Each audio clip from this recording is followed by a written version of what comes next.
Welcome back to the Boundary Corner podcast with my partner, Brian Siegler. I am Curtis Wilson.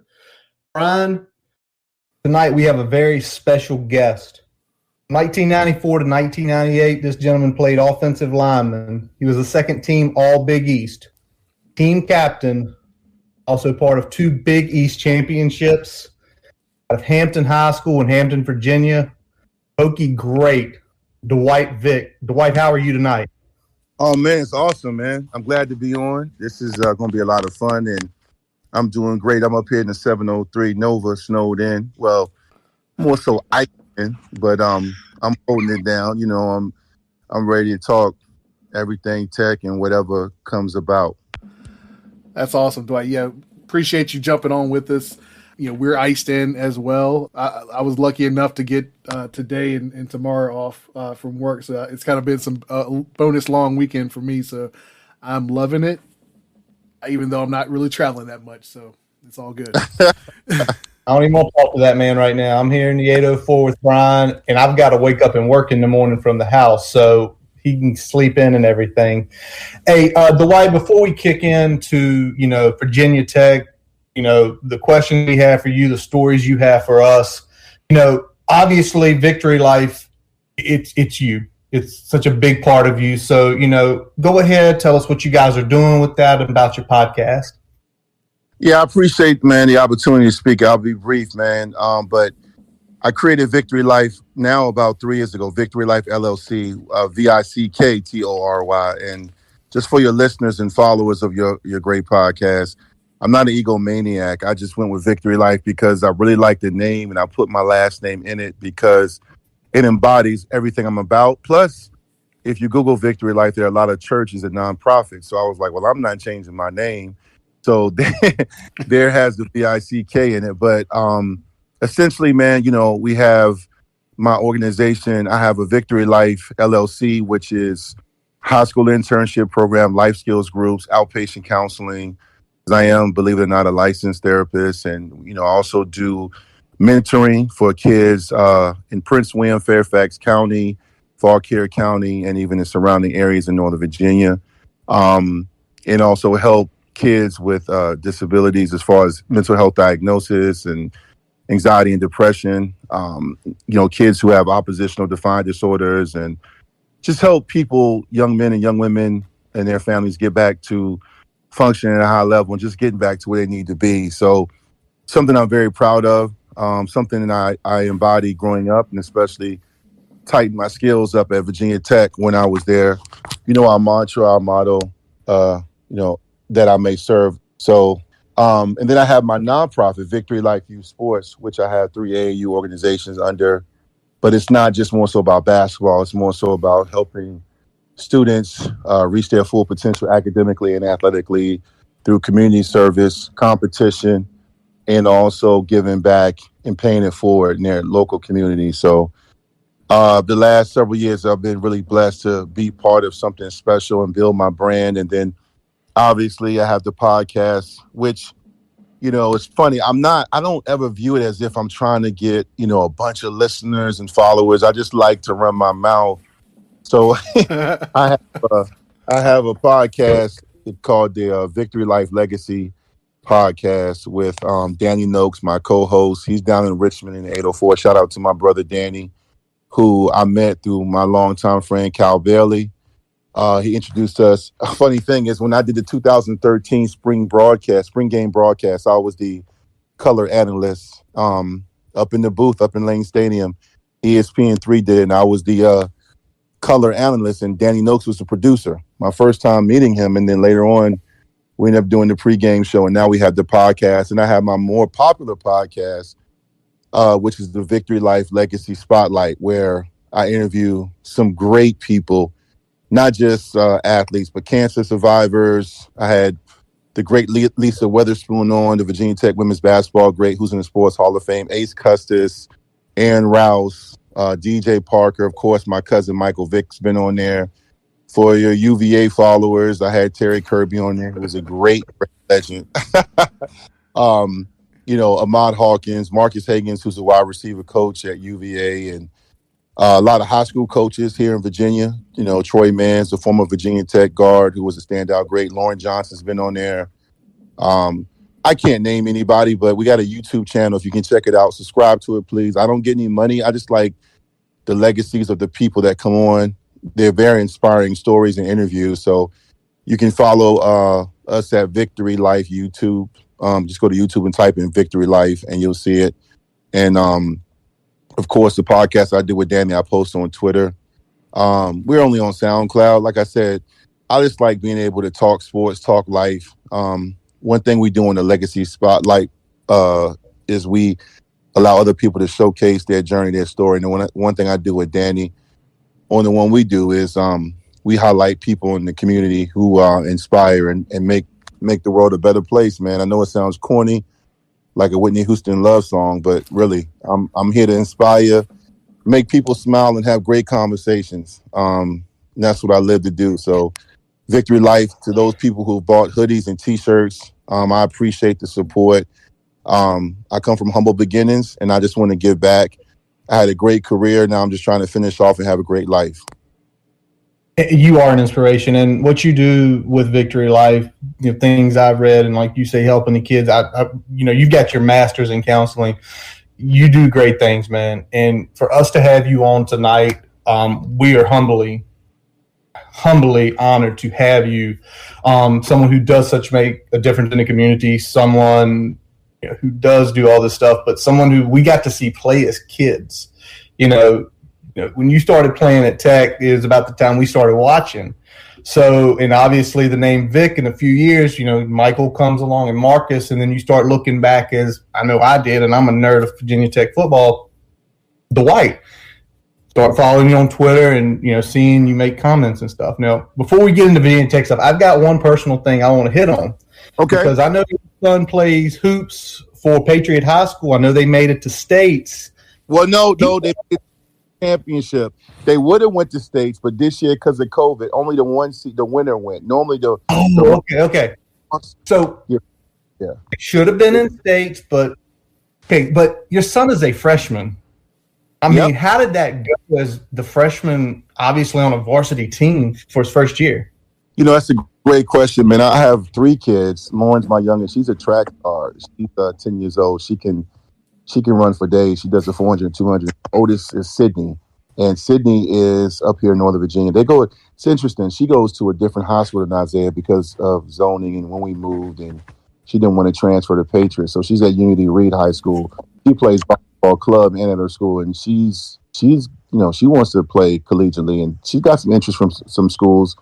Virginia Tech's on her wish list, or a school she wants to get an offer from. So, and then, but Isaiah, man, he's my only son. He's my middle child, and he's a freshman, and he made varsity as a freshman, just like Sydney did, and just like I did when I was in high school for football. But Isaiah played football growing up, man, as far as when he was, 8, 7, 9, 10 years old, 11. But he also played basketball and ran track. But basketball, his body he's got my height, but he's got my old metabolism. So he is, if you see him on TV or you watch him play, look, he's built like Kevin Durant or more so Brandon Ingram. He's like right now, he's about 6'2 and a half, 6'3. He's 14. He'll be 15 in May of this year. And he plays for a great, great coach who I love to death, Coach Sherman Rivers, who is the head coach at Patriots, built a great program there. Has been there about 5 years, won the district 4 years in a row, been to states himself, and he's been close. And he played ball at Potomac High School in Northern Virginia. He also went to William & Mary and played collegiately there, and he played overseas. So my son is very blessed. And I think when it's all said and done, between Sherman, his coach, and my son and his hard work ethic and his skill set, he's going to have a chance to play collegiately. Of course, he's got to stay on top of his grades, stay healthy. But he's long, athletic. It's interesting, man, having a Vic in basketball would be kind of a change of pace because we've all kind of picked up the pigskin. Although there is another Vic at Tech right now. She is a cousin of mine. She's on the women's track team, Calethea Vick. Okay. People forget about it. But, Isaiah could be the next one up, man. And I had a follower. I wish I could remember his name. It was really cool. I don't know who it was, but he said, "Can you imagine a Vick jersey on campus, or another Vick at Virginia Tech?" And I don't normally get all nostalgic. I'm a patient person when it comes to appreciating the journey, and you never know how things work out. But I am spiritual, and I do believe things happen for a reason, even how I ended up at Tech and how I recruited Mike and Marcus. But, if my daughter and Isaiah, my two oldest, went there, that would make me emotional. That would be crazy. And I am a huge, Lord knows, I love Mike Young. Gosh, I mean, how do you not like him? It's infectious. It's infectious. Just watching him talk is amazing. Man, I want to call him up and say, "Hey, I got a son. Can you?"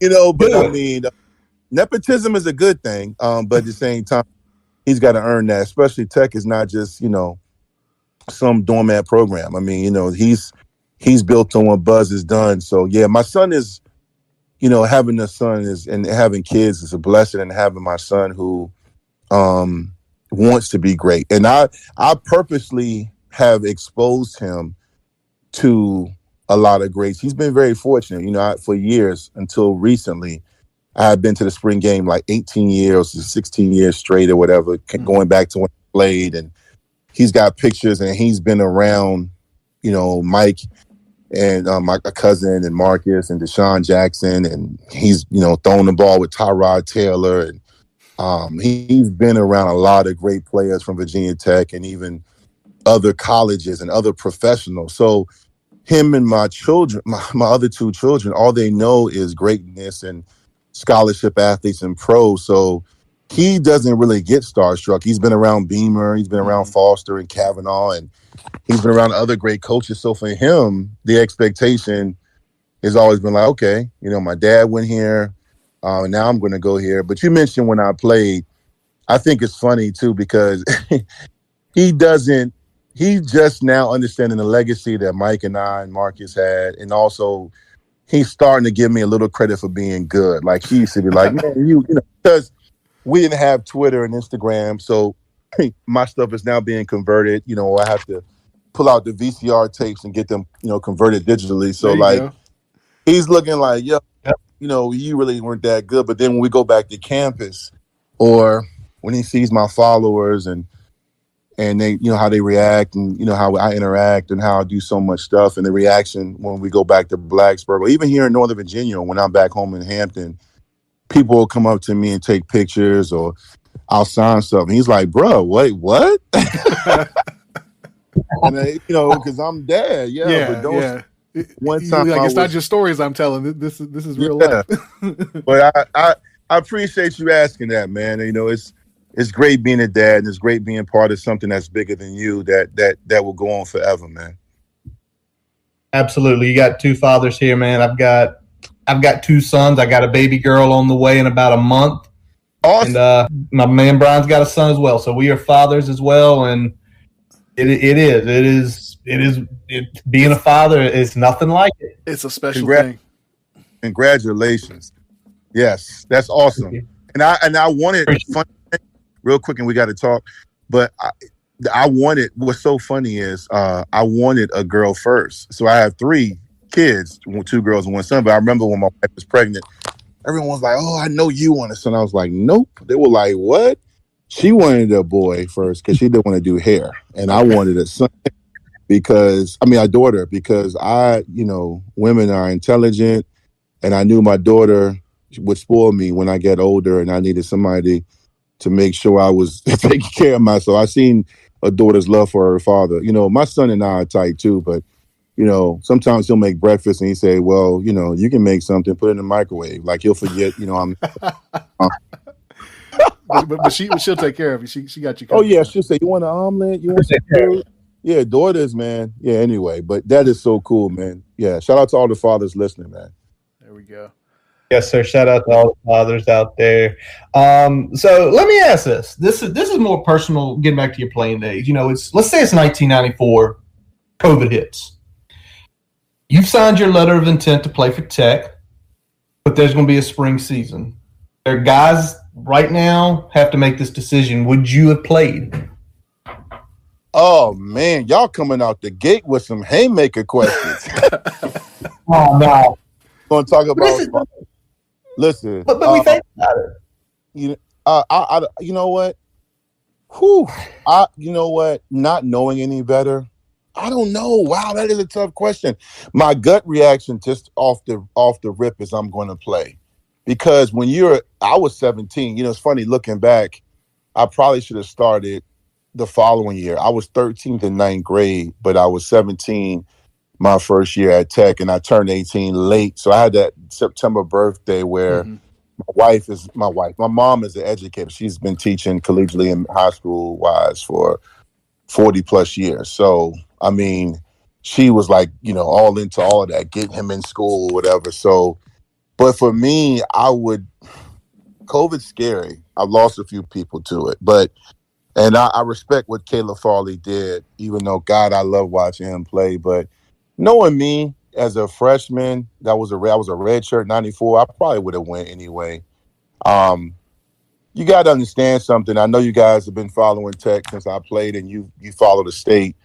When you're from where I'm from in Hampton and Newport News, Virginia, in the Tyrwood area, if you've been to places on the south side of Richmond, if you've been to Eastern Newport News or South Norfolk, Youngs Park, or you've been to other places in the Commonwealth, even, rural places like, parts of Southwest Virginia. I mean, we always talk about the urban, but when you come up, and I had a great life, great mom and dad, but as far as what a scholarship opportunity means, you don't take that for granted. So knowing the mindset I had, I had tunnel vision. Yeah, I was in, Hampton High. I knew, ninth grade I made varsity. I was a backup. Then 10th grade I started, and I was starting to get letters from Pittsburgh and Nebraska and Syracuse and Oklahoma. I was like, wow, this is what I knew it. I was like, I'm going to go to college. I'm going to go pro.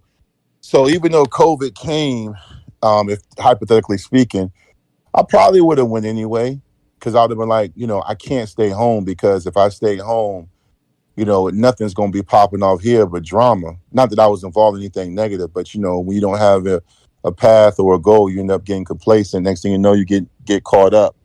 Mm-hmm. So I probably would have just went and crossed my fingers and prayed and hoped everything worked out. Because I just wanted to be in college. God knows, with all this responsibility I have now, sometimes I wish I can go back, but but I probably would have went. I like that answer. I really, I think sometimes looking past, as you said, getting complacent, idle hands can get you in trouble from time to time. So yeah, I definitely see where you're coming from that perspective, no doubt. I wanted to ask you this next. You had tweeted out a while back talking about who was recruiting the 757 back when you were being recruited. You talked about guys like Cav Height, Beamer, Stein Spring. What was their pitch to get recruits to come to VT back then? Oh, great question. It was really about building something and going against the grain, because UVA at the time was still the premier program, but Tech was on their heels. And it wasn't manufactured hype. And, Beamer and Height, and even guys like Steiny and Cav, they weren't salesmen. Like, you felt like it was authentic. And what was really good is they had relationships. So I've talked about this numerous times, and I'm in business. And, I work with a lot of principals and psychologists and psychiatrists and coaches across the state. And I'm well respected, and it's all sincere. It's give and take, but it's a lot of respect. And that's what you felt like when you saw those coaches walk in your school. You saw how the other high school coaches, the custodians, the front desk staff was like, hey, and get up and hug them. You're like, oh, wow. It's not just like I'm some big wig from Michigan. You felt like, whoa, these guys really know my administrators and high school assistant coaches and basketball coaches. So it was really cool. And their pitch was more so, we are trying to build something. And you know what's funny? This is not to pick on UVA when London was there. I've interviewed Mike London. He's a great guy. But I teased my UVA friends. I said, you guys fixate too much on Tech. We got to build something. We got to take the cup back. I get it. That streak is crazy. And looks like another one may be getting ready started again. But at the same time, it was never about UVA when I was being recruited. You know, it might have come up, but it was more so about we're trying to build our own brand. We want you to be part of something. And there was a lot of state pride. And it was really just about their relationships with your high school coaches, and also the fact that, you know, to be honest, I just mentioned a few minutes ago about where I'm from. I didn't grow up, you know, it wasn't South Central and bang bang and people, but it was some rough spots, and there was some stuff I saw, and there was some trauma, you know, when you're in certain parts of my area. And I knew a lot of guys that didn't make it, and I knew people who were killed. I knew drug dealers. But you know what was crazy? And I tell people, and I hope your listeners understand this, this is a respectful statement. Beamer and Height and Cav and Stein Spring, when they recruited the Commonwealth in some of those rough spots that people at other universities wouldn't go in, they went to. And they went to without fear, without judgment. Obviously, they were to get talent, and they were there to recruit us to their university to get an education and to play college football. But you could tell they were there, and they weren't like, oh, my God, let's hurry up. Like, they stayed. If you watch the interview I did with Ronyo Whitaker, he grew up in Youngs Park. It's a very, very rough spot in Norfolk. And Stein Spring was in there and went there religiously to recruit him and sat down and hung out. And, you know, the thing about Beamer, I remember when I got home and my younger sister, she's 3 years younger than me. And I got home from basketball practice, and it was my senior year. And I came and had my bag, I dropped it off. She was like, hold on. She's like, Dwight, there's a dude here, some old dude with another dude. And I was like, what are you talking about? She said, they're in the living room with mom and dad. I don't know. But I, you know, again, I'm being honest. She's like, I think they're rich because they had on suits and some big thing. And she said, it looked like, you know, those mafia, you know. And I was like, Kim, what are you, you know, because she's funny anyway. So then I go in there, and then Beamer sits up, and he's like, hey, how you doing? And he just shakes my hand, and I'm like, you could feel the energy. Him and Height had been recruiting me. That was the only year Height recruited the Hampton Roads area because they were going through a transition. And he ended up going back to the Maryland area because, you know, he's a DeMatha guy. Mm-hmm. So I was very fortunate. Height was a great recruiter. And he is still, even now, just so authentic. And I don't know if I'm answering your question fully, but I think sometimes people on Twitter and on these message boards think it's this, you know, because of social media, you know, it's a lot of male in balloons and girls with long legs and pretty skirt. That's going to be part of the pitch when you get on campus. Yeah. But the foundation with great recruiters are laid during those phone calls and text messages. And when they come, as I mentioned, when you saw how they were in the building and how they talked to your mom, and Beamer, man, was just so cool. And one last point about that. I mentioned my mom was an educator. Both my parents have their masters. My dad is a doctorate. He has his doctorate, Dr. Norman Vick. Both of them being college educated. When Beamer and Height sat down in my living room, once I came in there, they surprised me at home. They did a surprise home visit. My mom pulled out a list. She had 20 questions.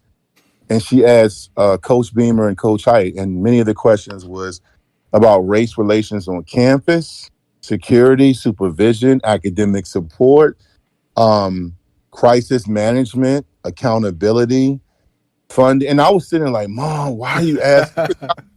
What are you doing? Mom was ready. Yeah, she was. But Beamer, without any admin, you know, without anybody prompting him, he answered every question like a G. And he knew what he was talking about. And the only one he didn't know, he was like, I'll make sure I get back to you on that, which he did. He actually called her the next day. I'm telling you, man, I know it's old school, but the principles I'm discussing right now with relationships, they're still relevant now. I think that's where some programs fall short, is that you got to have the right people in the right regions, but you got to make sure they're authentic. Doesn't mean you're going to get every standout recruit, but it's going to give you that blueprint and that foundation where you see right now with, what's the kid's name? Jordan Williams. He returned to Tech, right? He's a grad transfer because he knew he really liked Tech. You know, those are the things that we don't think about, but I just feel like that's what Stein Spring was. Stein Spring, man, Tech fans will always never give him his full credit.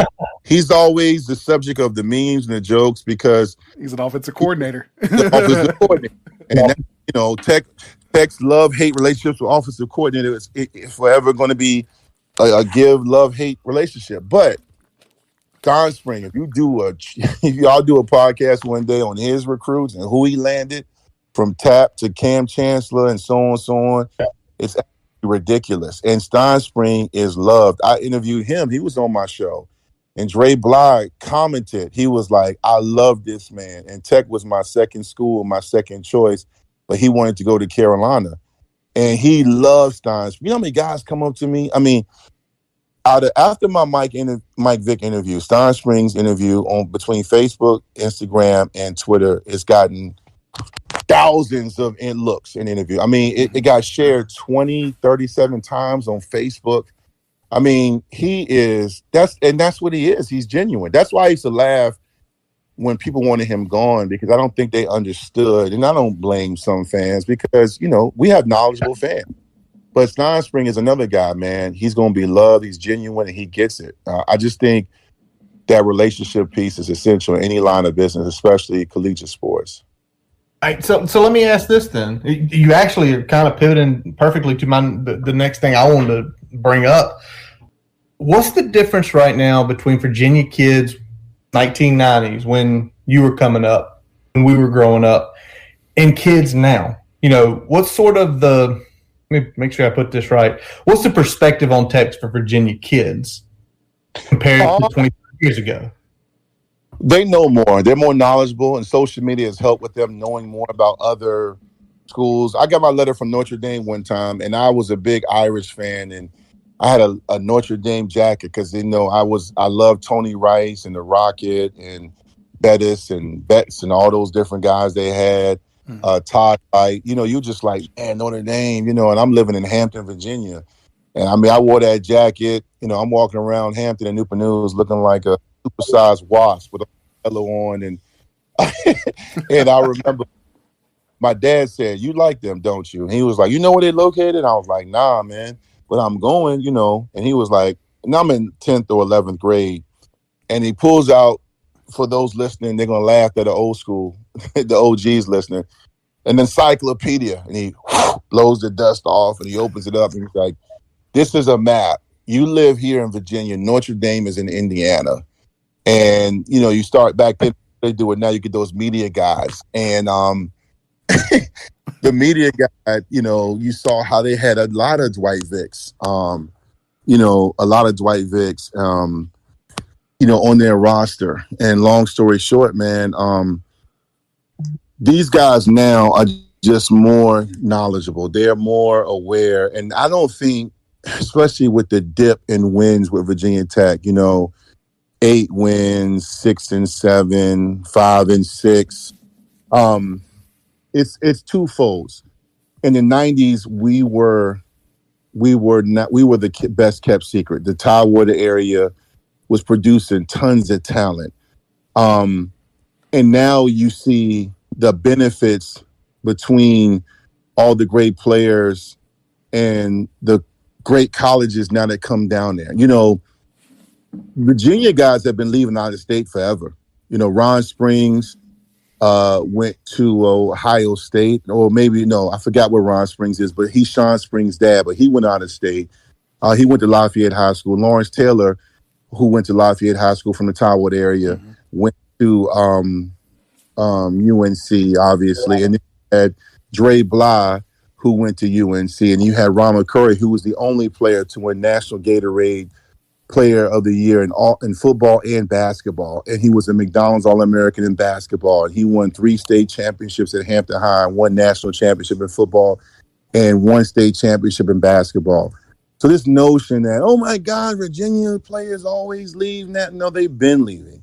The difference is the Virginia that we know compared to what we grew up in is no longer the best kept secret.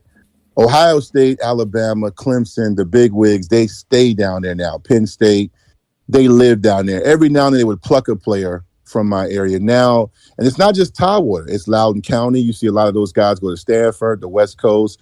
Northern Virginia kids are going out of state. And the other thing is there's some other layers to it. The state of Virginia has improved dramatically. You look what LJ's doing, Lauren Johnson at Highland Springs, Verona. The Richmond area was always known for basketball, but that's not the case anymore. The suburbs of Richmond, the Chesterfields, the surrounding areas have improved dramatically. Northern Virginia, Westfield won the stakes 3 years in a row. It used to be the Tidewater and Richmond show in football and basketball. That has changed as well. All that combines with, unfortunately, Virginia Tech and UVA picked their worst times to fall off. Yep. They did, especially UVA. Yeah. I mean, UVA's been rebuilding for years. And for years, Tech benefited. Tech benefited for years because you look at that 2005 team, I believe their entire defense starters that were ranked number 1 in the nation, or maybe that was 07, 08, but pretty much most of their starters were from the Commonwealth. In 2005 and 06, 07, 08, Virginia Tech was signing and getting commitments from some of the best players in the state. And then when you have the Allen Iversons, the Plaxico Burrises, the Ronald Currys, the Tyrod Taylors, and all these guys, Mike Vick, they start to emerge and become household names. All of a sudden, it's a perfect storm. And what makes things bad if you're a Virginia Tech fan is, as the transition took place from Beamer to Fuente, people pick on Fuente that, the cynics and critics, but at the end of the day, the last 3 or 4 years of Beamer's tenure weren't the best. You had a lot of 6-6 seasons. You had that one 8-5 season where they got blasted in the Sun Bowl against UCLA. Yep. And it's just not a good look. It's the worst time. Consider this. During that time frame before Fuente took over, you had a lot of guys that would have kept Tech afloat in that national brand piece if they had chose Tech. But Tech kept finishing second. You had the Devin Forbes and the Ricky Slade Juniors, but you also had Deshaun Hand, Derek Nottie, Jalen Holmes, and all those guys pick another school, and Tech was always second. Even your boy that went to Florida State, the tall defensive end, I forget his name escapes me, that went to Florida State. Yeah. Those Josh and his parents, and they said worst mistake of his life was going down there. Oh, I'm sure because they told him he was going to wear number 2, and I'm like, yo, ain't nobody wearing Deion's number. What they say? Come on. And Pet Detective Ray ain't coming home. You're not wearing number 2. No, sir. You know what I'm saying? So, like, at the end of the day, but I give Florida State and Ohio State and Alabama and all the schools credit. Deshaun Hand, I was with him. People don't realize this. His first unofficial visit to any university, he followed my wife and I down with his high school coach to Virginia Tech. I introduced him to Cam Chancellor and Tyrod Taylor. I interviewed him on Cal Bailey's radio show at the spring game. The same day Chuck Clark committed. Tim Settle was at my football camp. I used to do football camps. Mm-hmm. So I was doing a lot of high school stuff. Jalen Holmes, there's a picture on the internet with me, him, and Mike. He was at my symposium I did. All those guys I mentioned were at my football camps. The only one we got was Tim Settle. And look what Tim Settle's doing for the Virginia Tech brand, and also look what he's doing for the Washington football team. Now, just imagine if Tech gets the rest of those guys, or even gets 3 more of those guys with Bud Foster still in his prime, the perception of Virginia, the perception changes. You're going to win more games, obviously, but the perception changes because, to finally answer your question, when I walk around now with my bowl rings and my Virginia Tech gear on, I still get, hey, you played at Tech, but it's not like it was 9-10 years ago. Okay. Because nobody really cares about a 6-6 team. People now are looking at, the January 6 bowls, the New Year Day, whatever. I don't know what day because it's like they keep coming on later and later. But the point I'm getting at is if you're not relevant, and if you're not in the mix outside of your fan base, it's pretty hard to make an argument why, how many times, we are that team now. When people walk by, even though I know COVID, the sports bar scene is different, but we are that game when people say, why are they showing that game? That's what we've become. Yeah. And it's, so what you're saying, what you're saying is if you got to have the Al Davis mentality. It's just win, baby. You start winning, perception changes. Boom. Absolutely. I look, and this is not me being critical. This is just me being honest. I deal with a lot of people, and I don't want that to be the case. So for everyone listening, I want it to be what it used to be, but better. Yeah. You think I don't get excited when I see Khalil Herbert or these linemen that are, first round draft? I love seeing Wyatt. Wyatt Teller was at my camp. I know Wyatt. He wore 57. Wyatt Teller's my guy. Like, you think I'll take it personal that he's better than me? I want the program to win a championship. I'm not the old head that's like, oh, we were so much tougher. No, no. But at the same time, when you're part of a program in which you built, and you made the standard what it is, when you were there, when the lunch pail was established, when you were there, you know what it took, and now the expectations have dropped because of, a variety of reasons. You just wanted to get back and become better. You wanted to get back to where it was and then become better. And that's the part, like I told you guys offline, that hurts because, that's my program. That's my university. I invest in them emotionally, financially. I care about them. I don't want to see anybody fall off. But I think when you're a Virginia kid, man, Virginia Tech still holds weight. It's still a great university, and it's a school people check for. Like, oh yeah, Tech's in here. They didn't, but it's not sometimes what we think it is. And I think that only changes if you start. Like, for example, this morning, I probably have about 60 games DVR'd on my basement TV in my bedroom TV. I mean, and out this morning, I don't do it just to analyze and break down tape. I just sometimes watch because you miss stuff. And today I had on the Virginia Tech Wake Forest game. Virginia Tech was 3-1. Wake Forest was 2-2. Last year, Virginia Tech beat a ranked Wake Forest team that was really good. They weren't great, but Virginia Tech exposed them, and it just looks good when you beat a ranked team. This year, Tech was 3-1, and lost at an empty Wake Forest stadium. You can't lose those games. You can't lose. That's the type of stuff I mean when perception. It's like the ACC's weak. All it is Clemson, and then Virginia Tech used to be that team. And what makes me upset sometimes is while Clemson was getting their stuff together with Dabo, going from Tommy Bowden to Dabo when he was the interim and trying to figure it out.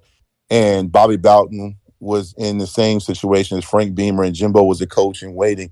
Virginia Tech for several years carried the torch and the banner for the ACC. Yep. They carried it. They went in the conference. They were going to BCS bowls, and they were the standard. And then a game in which I was at, 2011, Tech going for back-to-back ACC championship games. Clemson limped into that game, having lost 4 out of 5 or 3 out of 4. And 3 out of 4. They smoked Tech. I was there. If I heard the fans spell out Clemson one more time, I was going to jump off the ledge. That's how much they spoke. We know when Clemson goes CLE and they spell it out. Yeah, it was frustrating. And then what made it even worse is Tech goes and plays in the bowl game, and Clemson goes and plays in the bowl game, and they lost that year. I think West Virginia, or was it 70? They lost 70-35. Yep. They got their doors blown off. 70-30. And Virginia Tech that year was 11-2, and their only 2 regular season losses was to Clemson. One at home, led by my brother Taj Boyd, and the ACC championship game. And coming off that, I just knew Tech was going to win because they had just beat one of UVA's best teams in program history, 38-0. Yep. And you know what Deshaun Hand told me, who's in the NFL, who was an All-American, played at Alabama? We talked all the time. He loved Bud Foster. Deshaun Hand told me out of his mouth, he laughed because the next week, London and his staff were at Woodbridge Senior High School to recruit him. And he was like, Coach, I really respect y'all showing him after that shellacking. What's funny? What's funny about that statement? It's funny because it's our rival and it's a great, little jab at them. Yeah. But the perception to your question, Deshaun Hand, who was rated top 5 in the nation, Derek Noddy, Jalen Holmes, Josh Sweat, Settle, and I'm probably forgetting somebody. All those guys that was a legendary defensive line class, right? I think Josh Sweat came the year. But the point I'm getting at is they all knew about Virginia Tech, all wanted to go there and were considered Virginia Tech leans.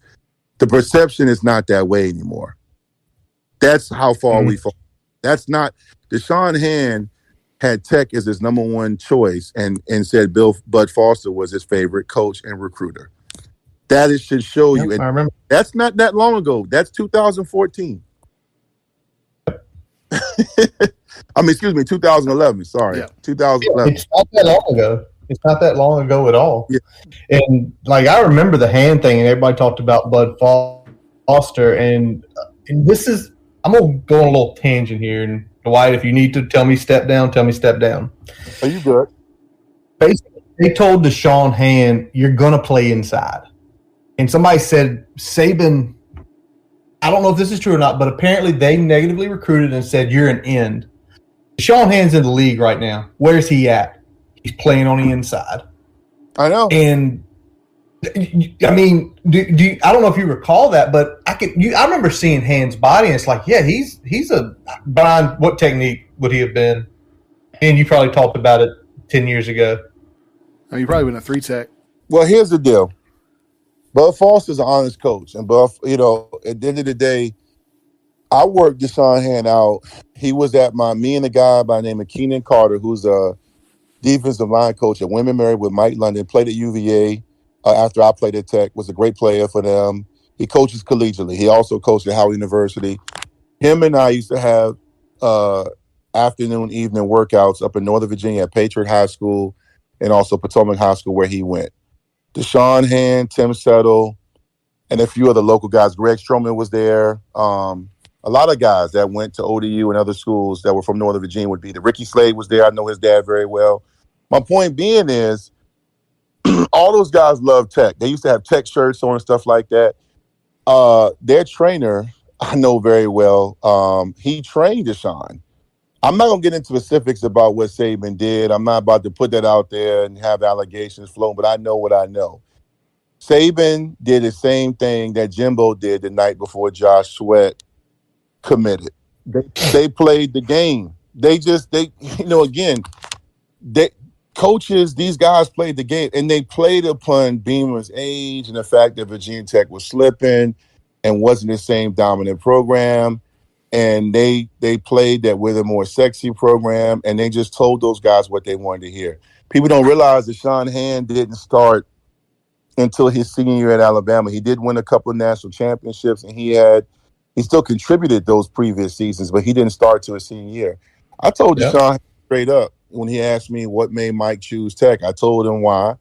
And I said, dude, if you go to Virginia Tech, man, they're going to build a statue of you. I mean, he loved Foster's defense.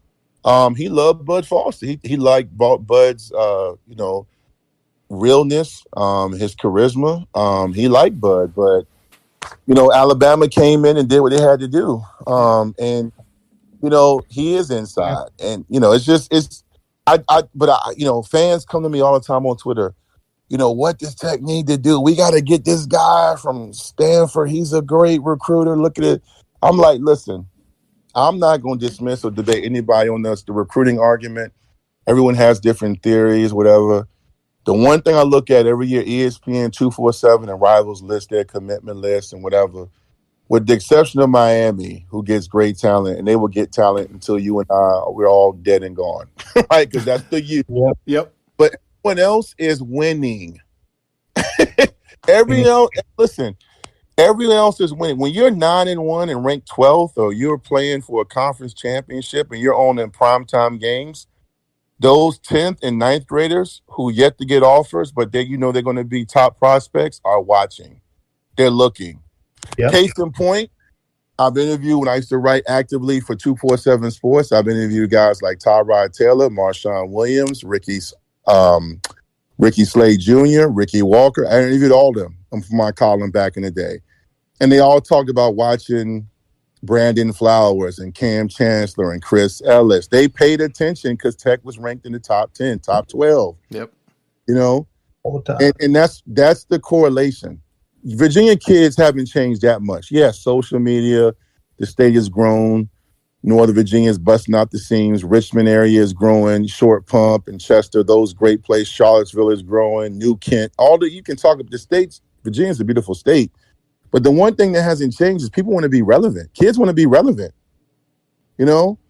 That's why everyone was shocked that one year when UVA was able to land Quinn Blandon, Smoke Mizell, and Andrew Brown. You know, because they were like, hold up, man, you guys aren't even going to bowl games. You know, but I will say this. Mike London's my guy, and his brother Paul London's my guy too. Mike London, to this day, has great relationships with people.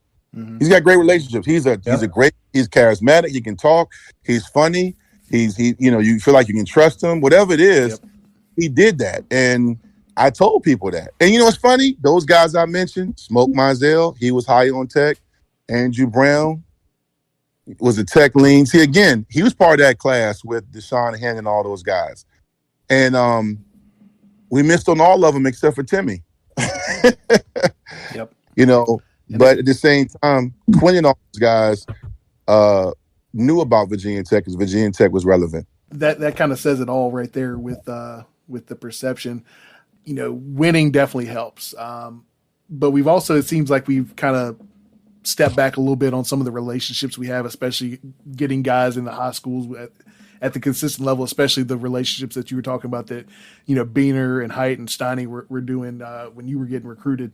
But lately we did get some news with like some preferred walk-ons from some schools that we hadn't necessarily had a lot of success with lately, particularly Jabari Parker with Highland Springs there with Lauren Johnson. Is stuff like that, is that something that can really help kind of, you know, heal some of those areas of strife that kind of popped up with the high school relationships for us? Absolutely. Listen, even if I wasn't tight with Lauren Johnson, he's the best high school coach in the state of Virginia. Okay? Yep. The best high school in the country. Yeah. You know what I'm saying? So, like, this guy, Lauren, you get a couple of Highland Spring guys, because here's the funny thing about the perception. Again, two guys I know, Lauren Johnson, his players, Greg Dortch and Kevon Wallace wanted to be Hokies. And look what they did on the collegiate level. Just look. I remember knowing when Kevon got the call from Clemson, he was like, "No, he wanted to go. I'm all about Tech. Trust me. I know this Lauren Johnson and I are tight.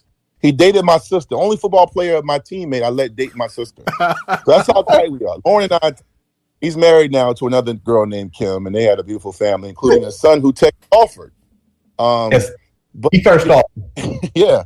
So at the end of the day, you got to do that. Like Tech, you got to get those guys that want to be Hokies, that may be the high 3 stars, and get them in the building, and eventually you create momentum. And those pipelines you saw in the late 90s and early 2000s, those pipelines from Western Branch, from Deep Creek, from Phoebus, from Hampton, from Bethel, you know, from Western Branch, you know, remember the Highland Springs, the Hopkins brothers, Macho, because they saw their older seniors and juniors going there, and they said, wow, they're playing, they're happy, I'm going to go there too. And then what happens is you're winning. Tech's already going to kill it when it comes to food, lodging, presentation, because it's a beautiful campus that sells itself. Yep. You throw the crowd, Hokie Nation, the love they show. Now you got a formula for success, and I think that's the relationships right now. And I think to be fair to Fuente and his staff, the dead period, COVID, you know, Tap, who had a plan, who I know he did. I've talked to Tap. That's my guy. I think there were going to be some great things done, but the dead period has killed not just Tech, but a lot of colleges that need to get guys on campus versus a program like Clemson and Ohio State that can sell itself. Yeah. But I think you get those guys in, a walk-on, you get these guys, or even a commit or a guy like Jordan Williams. You get those guys and playing well, and they keep advocating, because when they go back to when they go home for Thanksgiving and Christmas break, and they go back home, they're going to recruit and sell the program for you, because when they're walking around the mall or they're at the basketball court in the weight room, and you're like, oh, that's Jordan Williams. And he's got the tech tank top and shorts on. He's lifting. He's like, yo, that dude's a beast. That's what happens. When I used to go back home, and me and Mike, we would go back home. We'd be at the old Coliseum Mall or Newmarket Mall, or you in the barber shop, and you walk in with your Virginia Tech bowl game sweatsuit on, your fitted cock to the side, your bowl ring gleaming, and your bag. You're like, yo, y'all get like that? Yo, and all of a sudden people are like, man, it is euphoric for the fans and the kids who are up next. That's how you create the connection, the dynasty, that whole I want to be a part of it. It can't just be a coach. It's got to be your perception, your players who are currently there who are like, yo, like look at Oscar Smith, another pipeline. J.C. Coleman, he was on my show, and he talked about how he would come back. And he got a lot of guys there to come to Tech from Oscar Smith. Mm-hmm. You know? Yeah, and you talked about COVID, and I feel like for a school like Virginia Tech, for a team like Virginia Tech that's really trying to recapture some of that momentum on the recruiting trail, COVID just was like the worst possible time because, like you said, getting kids on campus is part of the battle, and being able to put TAP's plan in place for getting back in the high schools the way it was done before. All of that was something that could have helped with that perception and with that momentum going into 21. And now, we've got a dead period that's now extended through the end of May. So yeah, I don't even understand that, man. I don't. That dead period thing is good. I mean, I don't know. It's weird. I do think though, if we can hopefully have the spring game, I don't even know if that's going to happen, or some type of showcase or something where Tech can get in front of some of the kids, or vice versa. I think you're going to get some more kids. I just love the changes they've been doing in the offseason. I don't really get hype about a lot of stuff in the offseason because you never know. I mean, you never know with attrition, DUIs, ineligibility, academics. You just never know. I mean, that's what makes it beautiful, the unknown, the unexpected. That's also sometimes what makes it painful and detrimental because the unknown. We don't know what we can build on, which is why Vegas has so much money. But at the end of the day, I do like to hire like the people who are in Blacksburg right now, because I think, when that dead period ends, they know, from what I know and talking to people, Pearson Prelo's on that staff. We played together 4 years at Tech. That's my brother. Justin Hamilton's my guy. I know they want to win, and they get it. And they were there. They know what it takes. But they're handcuffed right now to some degree with COVID. It's a tough situation. And make no mistake about it. I lost some close people to COVID, and I'm sure you guys know some stories as well, and may have lost a few.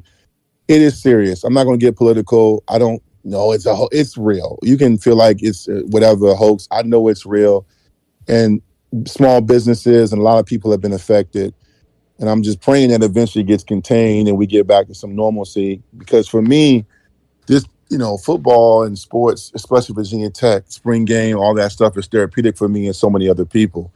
And hopefully, we can get over this hump and get back to, getting guys in that stadium and seeing that place rocking again.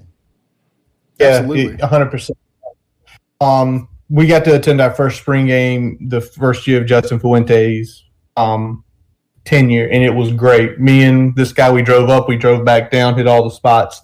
I'm going to say a couple things before I jump to my next question. You mentioned Jordan Williams. A lot of people get on Fuente like he doesn't have personality, yada, yada, whatever. Jordan Williams said something when he came back. He said Tech was the runner-up, but he's like, the relationship I forged with Coach Fuente it held a lot to me. And it was almost like a way he said, and when I saw the opportunity, Clemson's bringing people in and I'm seeing less opportunity, I still have the relationship with the head coach. So as you said before, it matters, and the perception our head coach is getting, maybe it shouldn't be that way because of those words from Jordan Williams. But you mentioned Tap. Now, he's gone to the NFL with my 49ers. Godspeed him. But, man, let me tell you something. They brought in your teammate, somebody you have interviewed on Vicktory Life, J.C. Price. Yes, sir. How do you feel about him coming in and I'm assuming he's going to probably pick up the reins of a lot of what Darryl was going to do. J.C. Price is a man's man. He's your defensive lineman. I can tell you right now, J.C. Price is a guy you want to play for. And, they upgraded because Tap was energetic, knowledgeable, insightful, and you see the 49ers grabbed him, so he knows what he's doing. But to be fair, he actually probably is in that same position and probably more knowledgeable and experienced because he's been coaching longer. He was on the staff, and he led the way when JMU gave Tech one of the biggest upsets in college football history. The year Tech won the ACC in 2010, led by Tyrod and Ryan Williams. So at the end of the day, the guy knows Tech, and he can coach. And, recruiting, listen, you people say, oh, he was at a made Marshall. Look, you don't make Marshall and JMU relevant by not knowing the landscape of the state and getting players that wanted and some should have gone to Tech. Okay? You got to do your homework when you talk about these guys on Twitter. J.C. Price was definitely a great hire. When it comes down to it, man, Fuente, we all been critical, man, because it's tough following a legend. And he, the timeout this past year against Liberty, oh, my gosh, I felt for him. I was pissed, but I felt for him. I made mistakes as a coach. I made mistakes as a player. I mean, how many times, has a lineman felt bad when he got called for holding that negated a winning touchdown? I mean, or a field goal. Shane Graham talked about that on my show. He missed a field goal that would have won and beat us in Miami, beat Miami in Miami. We ended up winning in overtime, but he felt awful that whole week. At the end of the day, man, listen, it happens. I think the whole personality thing is tough because Fuente, when he doesn't come across well on TV the same way Dabo does. Dabo, to sometimes can be corny, if you ask me. He is, dancing up. But his players love him, and they'll go to bat for him, and they fight for him, and he's able to convince guys that shouldn't come back to come back and pursue a national championship. And Fuente has just got to be him. And to be fair, the Beamer you guys saw late in his career when he was turning his hat and dabbing and dancing in the locker room in UVA, that Beamer didn't exist when I was at Tech. I remember Beamer. I remember in my 19 and 20s, and they'd show Frank after a bad call, and he looked like he would kill somebody on the sidelines. Man, he was so mad. The Beamer that J.C. Coleman and Brandon Flowers and Chris Ellis got was not the Beamer. We were there when he was building, when he was on the hot seat, when he couldn't afford a loss. You got to understand something. That's what I'm saying. Look at Fuente now, and if he stays and keeps winning, he'll be a lot different then. You got to be careful when you compare because Beamer doesn't come across as, man, this guy is killing the room. That's not Beamer, but at the same time, you see him now with his little dog, Frank, Hank, whatever, and he's walking around, he's cracking jokes, and he's always been a funny guy that would roast you on the low, and he's always been, highly respected and just someone you want to be around, and he's always been funny, but, early in his career, which I was there for, it wasn't fun in games. After big wins, he might be like, let's go, and throw the fist in the air and hug guys or whatever. I remember we beat Miami for the fourth year in a row in the old Orange Bowl before it became Pro Player Stadium or whatever it's called now. I don't know. They name them Pizza Hut R Us. I don't know what it's called. But, when we beat them back then, I remember being in the locker room and I was elated and I hugged him. And I was just like, Coach, we won. He was like, hey, great win. I was like, okay. He was different. You get older, become a granddad, and Shane's now a man and doing this. You're looser, your job's secure. You can let your guard down a bit. He wasn't doing the nay and all that, the Millie Wop and all that stuff. We were there. So, in fairness to Fuente, he's not going to be doing all that right now. He's not going to come on TV and crack jokes because, in fairness to him, everything now on Twitter and social media is used against him. Even if he slips up, whether it's a timeout or he missays someone's name or, he's guarded about who he's going to start, it's just going to be, everything's, we're on edge because Hokie Nation, if there's a fan base that deserves a national championship and deserves answers and deserves wins, it's Hokie Nation. I mean, you look at the Red Sox before they got over the hump, the Cubs, the Cavaliers in basketball. Virginia Tech has suffered decades of we almost had them, like the dollar in that insurance commercial. We have almost had it so many times. The Matt Ryan, go back to my years, the Temple game on the goal line. We're ranked 14th. We win that game. We jump in the top 8. The loss against Kansas, in the Orange Bowl when Brandon Orr set out the first half because of team violation rules. Tech has been on the doorstep for years. And now with the offensive talent and the offensive scheme, whether we want to admit it or not, we made it up in our mind that we're going to be in this national championship, especially when we come out the gate in 2016 and take Clemson to the verge. And if we get down there, Fuente said after the game he was going to go for 2, and you got Bucky and Isaiah Ford, and you're like, man, Clemson is Clemson, and we won the Coastal in his first year. And we did it to ourselves with the expectations. So now, I don't think Jordan Williams is lying. Ashby. I don't think Ashby's lying. Rashard Ashby. I don't think Pablo's lying. I don't think Sam Rogers is lying. That's their coach. I think he's just guarded. I think he's just going to, be who he is. And I don't really care if he, didn't speak and just talked in sign language. I just need wins. Okay. There you go. There we go. I mean, do I want a more personal? Yeah, but there are a lot of guys who are great in press conferences and they haven't won anything in 4 years and got fired. Yeah. The fine line between being charismatic but still losing in the fourth quarter. I don't care how you're at the mic. I just don't want you going out there and losing the wake and getting blown out at Pitt. Boom. And look at this. Do you think Saban's fun to be around? We don't know. I mean, his pressers, he looks like he hates the fact the sun is shining. But at the end of the day, his players love him. And the fact is he's win, so he can kind of be like that. It's funny because Belichick now, when he was winning so much, I know that's the pros, but everything was great. He could be that way. Now you start losing, it's viewed differently because losing does that. I said this one time on another show, or maybe I think I didn't say it, I tweeted it. Losing ages you. Everything looks bad. You look worse. Yep. Winning rejuvenates you. Everything looks better. Food tastes better. The outlook is brighter. And, Fuente just, him and his staff have got to win. And it's a what have you done for me lately world. As far as his personality, my guys in the Berg have told me they love him. Bud Foster and I talked one time. He said, Vic, if you ever met him, you would like him a lot. Bud told me he reminds him a lot of Frank. So I trust Bud Foster.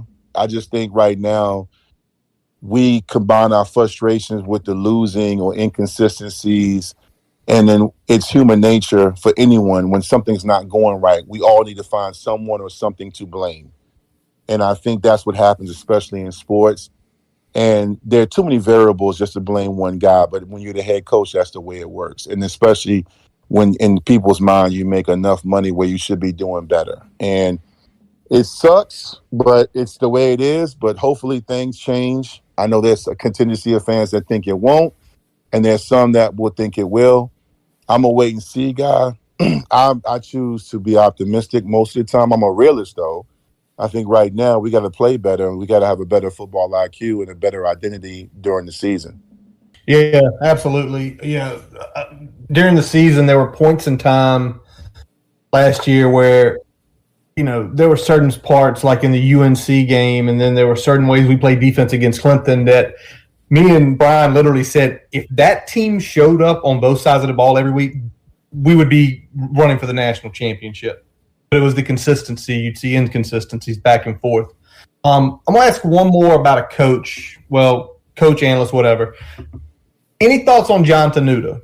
I don't know if you know him. Obviously, he's got his son playing down there. He's been everywhere, it seems, as a DC or as a football coach.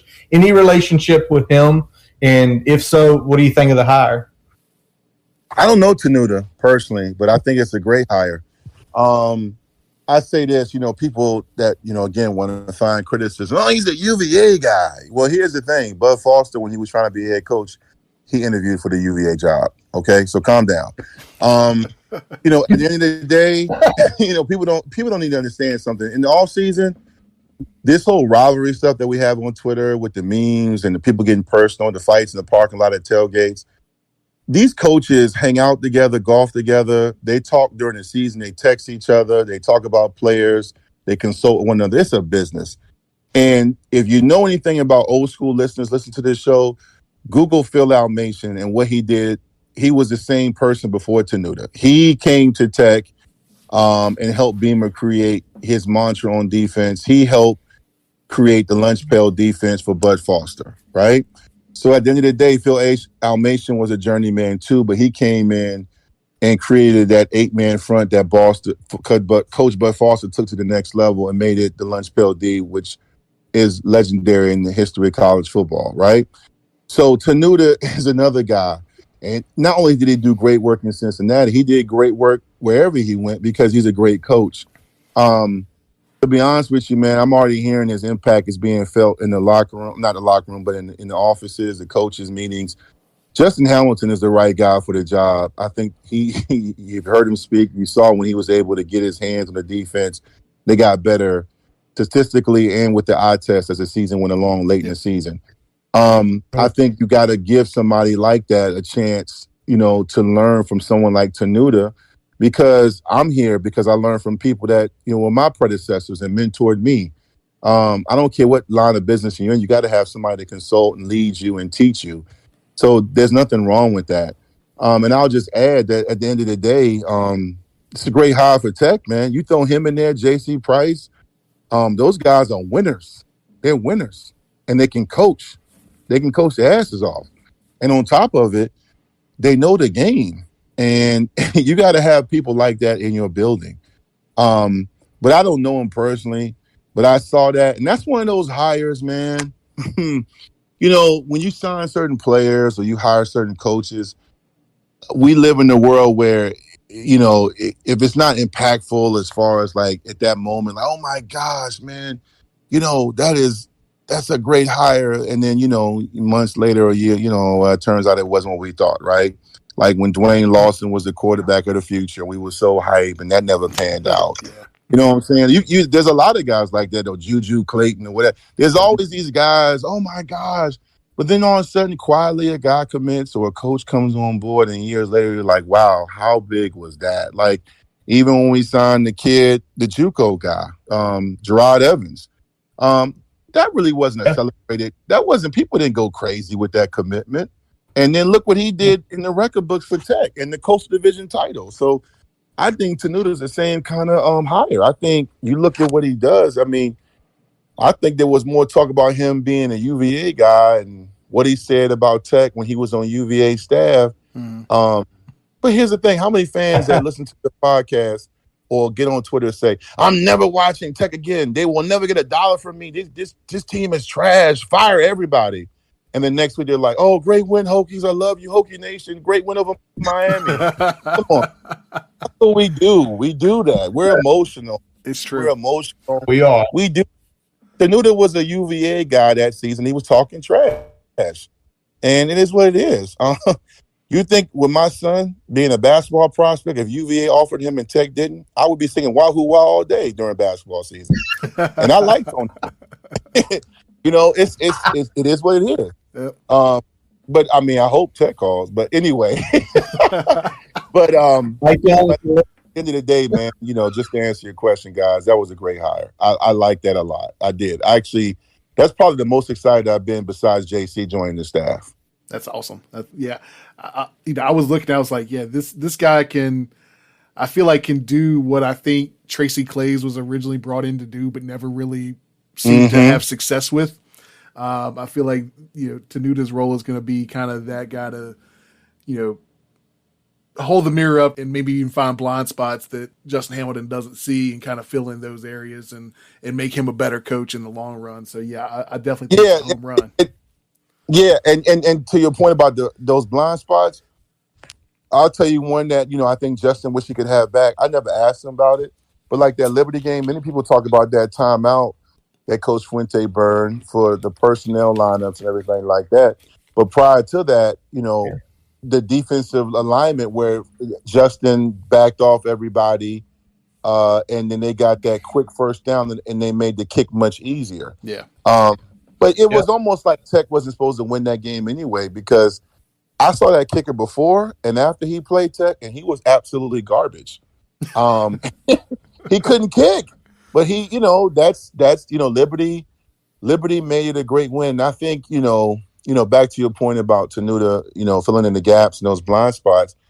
I think that's the fine line between winning and losing, not just for Virginia Tech, but a lot of programs, because, the Liberty game, the Wake Forest game, just a lot of games, just the last 2 seasons, the game against Kentucky where they had a converted wide receiver playing quarterback, that was Foster's last year, but there were a lot of games in the Fuente's tenure where he gets maligned and criticized for a variety of reasons, more so losing the game. But there were times within the game where I felt like the staff was just a little bit off with their coaching decisions. Mm-hmm. And I think sometimes it's a matter of adjustments, and sometimes it's a matter of being lucky. Who's the gentleman they brought in a few years ago from Minnesota? He's a journeyman too, the offensive consultant that left. Keel. Who? Jared Keel. Yeah. Jared Keel. You saw what he did for our program that year. We made the run in the season, winning out of 5 out of 6 or whatever after the Duke debacle, and they threw in Hendon Hooker as a starter, bench Ryan Willis. But offensively, along with Buzz shutout defenses and things like that, I really felt like that was a great guy to bring in, because he's going to do what Tenuta is going to do. Excuse me. Yep. Yeah, definitely when Kill came in, it felt like almost like the offense had more direction, didn't put players in as many bad spots. So, yeah, I definitely think if Tenuta can do something similar with the defense, that's going to be good for us. I'll say that I wanted to ask you this question. We saw a tweet come through the other day from you regarding like transfer portal and stuff like that. I'll read it to you and I'll let you kind of respond to it a little bit here. Okay. Believe me, I know everyone has a reason, but bro, some of you guys are just running. Yeah, listen. And Tech fans forget I talk about other programs too. And people are like, oh, Quincy Patterson. And I'm like, first of all, Quincy, definitely, you knew he was leaving. That was inevitable. Hooker, I think he made the right decision by leaving, because I felt like, and again, I'm not in that locker room. I'm not in the quarterback meeting room. I felt like with him having the health issues in the beginning and, them throwing him in the mix and late in that game against UNC where he just was on fire, I'm sure he was uncertain about his future. So that makes sense. But at the same time, there are some Tech players and some other players across the country where they got to learn how to fight, man. You got to learn how to and I'm not talking about Floyd Mayweather, Tyson. I mean, because people twist your words. Yeah. I'm talking about fighting adversity. People don't realize this. I almost transferred from Tech. I was a redshirt sophomore, and this is back when Tech, the golden era of their offensive linemen. When I was there, DiNapoli, Derek Smith, Ty Washington, Chris Malone, Bill Conley, Jim Pine, some of the best ever. Jay Haygood, T.J. Washington, Mike Bianchik. You're talking about some great Matt Laird, David Cadella, Anthony Davis came behind me. That was the golden era. I think this year you had a snapshot of what it could be if they keep getting guys like what they had there this season.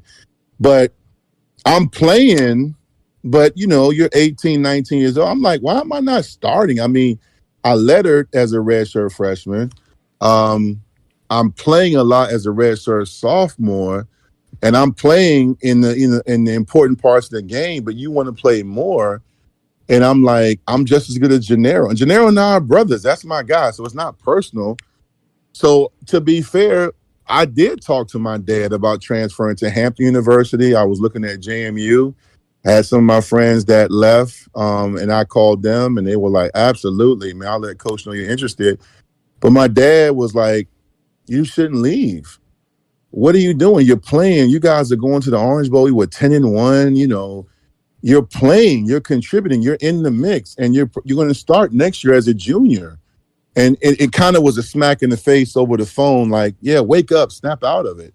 And then word got back to Coach Height and Coach Grimes and Beamer, and different coaches talked to me, and they were like, "You're not doing anything wrong. We're just very talented, and you just got to keep fighting." And there were some things I needed to do better. And the ego is very powerful because it addresses your conscious and subconscious even when you don't think it does. And the ego is a manipulator too, because you start rationalizing bad decisions. Yeah. Well, I should have done this. I should have lead. They don't respect you. You know, it's like that angel devil on your shoulder. And the devil was like, "You gotta go. You're not appreciating you. You know, you were from Hampton. You were fourth in the nation by Sporting News, and you were ranked, and you're only playing 27 snaps. You need to start." Thank God I didn't listen, man. I stayed and I fought. Ended up meeting my wife the following year, my future wife, and was part of some great wins. Beat Alabama my senior year. You know, as you guys mentioned, I'm one of the best players to play there, and that's me. You know, William Boatwright and so many guys, Wyatt Teller. You know, I feel like I'm honored just to be mentioned. So at the same time, some of these guys have been lied to by their trainers and their 7-on-7 coaches and their high school coaches. They're being lied to. I mean, think about all the greats that stayed and fought. I mean, look at a guy like Greg Boone, who I saw in high school at Oscar Smith, and he was an animal. Mm-hmm. And they put him at Tech at tight end, and he was a quarterback in high school. And they ran that Wild Turkey with him, which is the Tech's version of the Wildcat. And he had some great runs in the red zone, but they didn't really pass the ball to him that much. He wasn't utilized like Bucky Hodges. And rightfully so. Him and Bucky are two different types of body builds and different types of tight ends. But Greg Boone at a lesser college could have been a stud in his own right. But here's the thing. You talk to Tech fans, he was a stud. You know, it's your perspective. He was a great blocker. He was reliable. He had some key catches. He was a great in short yardage. He had some great runs in the red zone. And he was reliable. Like I said, you know, it's just sometimes you don't realize that you are in a good position. And I do think some of these guys are being misled. And I think some of these guys are making bad decisions. I think some of these guys are running. And I have no problem. I'll say it again. Like Samuel L. Jackson. I'll tweet it again. You know what I'm saying? Like, you know, at the end of the day, I think some guys have to learn how to compete, man. I mean, Brandon Flowers, shout out to the OG, one of the best that do it, the GOAT, in my opinion. Brandon Flowers, today's his birthday. He was sitting behind Jimmy Williams, who was a unanimous All-American. You know, now Brandon Flowers was at Tech. You know, I'm not saying he would, Brandon, but the kind of player that like him wouldn't go and wait behind Jimmy Williams. You see what I'm saying? Is that making sense? Absolutely. You know, some of these guys are premature. And you know what? I'm not going to do this, but I'll say it. I won't get on Twitter and name people because I don't want to make it personal. But I'll say this. There's a strong track record of a lot of guys leaving and not doing well. And you guys, you probably know some you're thinking about right now who were premature in them leaving and they left. And again, some guys leave and you're like, hey, they need to go closer to home, or you know, their position coach left and, you know, whatever it is. But I mean, like, for example, all right, I'm going to say a name and I get it. I still, maybe you guys got the scoop on what happened. Why does, my gosh, I'm bad with names today. The kid, did he go to Missouri, the receiver that was there last year that was opposite side Trey Turner? The receiver. Hazelton, yeah. Yeah, what you know, again, I don't know him, don't know his story. But dude, you had 10 touchdowns last year? What's the point? I don't get it. You go to Missouri, I know Tech's struggling, but come on now. I mean, again, maybe there's something going on. Maybe he's got a girlfriend there. Maybe they got the education department there. I don't know, but some of these guys, I don't get it. It's what I mean. It's not just about the transfer portal. It's just like some of these guys just are like, you know, it's a different mindset. It's kind of like if we were all hanging out and I was like, you know what? Tonight I feel like Papa John's. I've had enough of, Domino's, you know, or I want a Gumby's pizza. You know, I just, you know, well, what's wrong with, I just feel like, you know, I want to travel now. I want to go check out New York. You know, That's what I feel like some of these guys are doing. Yeah. Like I want to. Yeah, check it out as soon as first sign of trouble. It's like, all right, well, I'm gonna try something different. Yeah. There's some of them that make sense. Don't get me wrong, because, and this is numerous schools, because I look at the portal on 247 all the time, and I hear about guys transferring. Some of them you look and it's like they're like 7th on the depth chart, but they're talented. Their goal is in their mind is I need to get on the field so people can see me play, and you get that. And then, but then there's guys like Hazleton who's going to be on the field, and it's like, to your point, well, is Damon? We don't know the story, but could the backstory be he's got his degree, they have a good master's program, and he's thinking, I'm going to probably try to chase my NFL dream, but I want to get my master's, and that university's really good. So there's a bunch of different reasons. But then I think, to your point, some guys are like, man, I'm third string on the depth chart, man, and coach is always riding me, and man, I'm tired of it. To your point is, you make a great point. You make a great point, but I'll just add, I don't know if you saw it yet, but he was on my show, Tavante Beckett, right? Mm-hmm. Tavante Beckett behind Mupatapa Wuku, I can't say his name, the kid from Salem with all the hair, and also Salem, and the Edmonds brother, right? He was telling me this, and he got into the trouble, which everything later was dismissed, but he ended up being Conference USA Defensive Player of the Year. And Bud Foster, actually, ironically, J.C. Price reached out to him after a recommendation from Bud Foster, and it was the marriage made in heaven. And he was happy, but he told me about how he was going to stay at Tech, even though he was behind those guys. I mean, and Edmonds is a stud. You see what he's doing for the Buffalo Bills. Yep. But he wasn't talking about transferring. I mean, I just think, at the end of the day, there are legit reasons. And I say all this, who knows what my son may happen. I mean, he may get somewhere and have to transfer. And I think the transfer portal has been good to Virginia Tech. People overlook that sometimes because we look at who we lose, but look at who we've gotten. Khalil Herbert and other guys. Yep. But at the same time, I stand by what I tweeted. I think some of these guys are premature in their decisions. They're emotional. I tell kids all the time when I mentor and counsel them, be careful getting directions on your journey from people who've never left their home. You got to be careful getting advice from people who have two credits at Strayer who trying to tell you what university you should go play ball at. Yeah. Got to be careful. You got to be careful because these guys don't know. They haven't been on the depth chart. And injuries happen, and I just think sometimes it's okay. Like my son was on varsity this year. He played in maybe 7 games, but he was, behind juniors and seniors. And he was he was a freshman on varsity. And I said, man, just stay ready, keep working hard, learn, pay attention when you get in the game, be coachable. But you believe it or not, in today's world we live in, there's some freshmen who are like, man, I'm not going to stay here next year. I need to be starting now. I'm going to transfer to this school or to go to this private school because this coach saw my mixtape and I got it. And that's what's happening. And I'm just over it, man. Like when I stole that tweet, not what I tweeted, but the tweet I retweeted. I stole that from Devon Morgan. And I was like, this number is ridiculous. I mean, there are kids just sitting there, and I get it.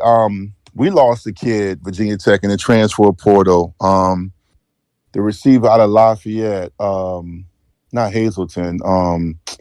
He was the punt return. Hezekiah. Yeah.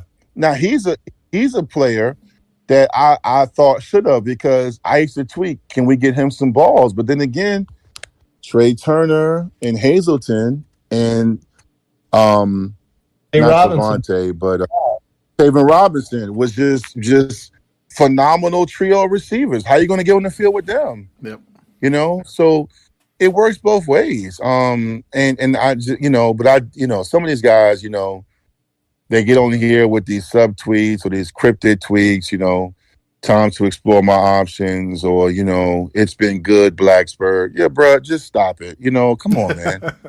You know what I'm saying? Just make a decision. Yeah. And fight through some adversity. Yeah, I think I mean, Absolutely. I know it was like this for me, even playing D3. Like, going from being, big man on campus in high school to like everybody being good is kind of a shock to the system. And you gotta work through a whole lot, and you're not going to necessarily climb, to the too deep just because, you were good back in high school. So you gotta fight through that. And when you get on the field, you got to make sure you make most of that opportunity and not worry about, well, my snap count was only, 10 in this game or whatever it is. Make the most of those opportunities. Yeah, absolutely, man. And I'm not that old head on your show right now who is like, oh man, these guys are so soft and we didn't have that many uniform combos. Like I said earlier, man, I want all these guys to be successful. I want Tech to be relevant. I want them to be winning. And I want, even with Hendon Hooker, man, I don't really care for Tennessee football, but I want him to shine at Tennessee. But they seem like they're going through their own. They dealing with a lot right now. They got a lot. Absolutely. And my last point on that, man, and I'm not going to be long on this point, but I don't know if these young guys, and I say this because I did know this, I don't know if they realize, man, many of them will go and get a shot, and many of them, some of them, not many, will get a chance to stay or have a career like Nick Sorensen, who's now coaching in the league, but he was a special teams captain and played at Seattle and got some reps and had a good career as a contributor. And that's fine. But then you get a degree and you come back or you coach or you start a family. But I don't know if all these guys realize that it's not just about the football. I get it because I knew, people don't realize I had a shot and I got a call and, I went to the Ravens mini camp and the Patriots called Mike Goforth for my tape. And but they took Damian Woody, and why wouldn't he? He was great, and he did great in New England. He was great at BC. He played at Patrick Henry Ashland. But at the end of the day, man, I got 2 degrees, met my wife, and I was all conference and played in bowl games and had my name called, not for holding, but for great blocks. So, at the end of the day, man, you're bigger than that. You're bigger than something than just football. And I think sometimes with the combination of social media, the manufactured hype we have right now, the misinformation these kids get, I think sometimes they lose themselves with all this and they actually put more pressure on themselves than they realize. Yeah, I can totally concur with you because I didn't play any collegiate sports. I was in a fraternity, but I made some of my best friends. I met my wife at school. Mm-hmm. Me and Brian have known each other since middle school. We're still hanging out 23 years later. It's a lot more than just that. So I like that point. But I am going to ask you a question because you've mentioned some games here and there. What was your favorite game that you played in at Tech? What is that game that just sticks and says that's the one? Whew. Man, you know what? Oh, my God. That is a tough question. That is a very tough question. Okay. How about this? How about 3? What's your top 3? Just maybe that can help. Wow. I wish you had texted me that before so I could, because that's tough. Because I'll probably, when we're done recording this, I'll probably say, oh, add this one. Okay. Let me Syracuse. You always talk about it. The first time, I think I heard you mention before, the first time Tech won in the Orange Bowl. You were part of that team, right? Uh-huh. Yeah, that was special. I didn't play that much. But it's funny, that was going to be my number one, was the Orange Bowl win. The second one we had there. We won there for the first time in 96, and we came back in 98. We were 3-0. Miami was 3-0. Yeah, that's definitely number one. And it was a hurricane, ironically, the Miami Hurricanes, a hurricane on the horizon coming up the coast.